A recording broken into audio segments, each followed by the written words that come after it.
শ্রীমদ্ ভগবদ গীতার সংক্ষিপ্ত কিছু আলোচনা। এই শ্রীমদ্ ভগবদ গীতা ভগবানের মুখনিসৃত বাণী, যা মহাভারতের অমৃত রস বলে আমরা জানি। এই শ্রীমদ্ ভগবদ গীতা রচনা করা হয় দাপর যুগে এবং তার রচয়িতা মহামুনি ব্যাসদেব।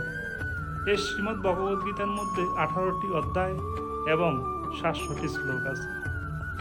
তার মধ্যে একটি শ্লোক ধৃতরাষ্ট্র, 40টি সঞ্জয়, 85টি অর্জুন এবং 574টি ভগবান শ্রীকৃষ্ণ বলেন।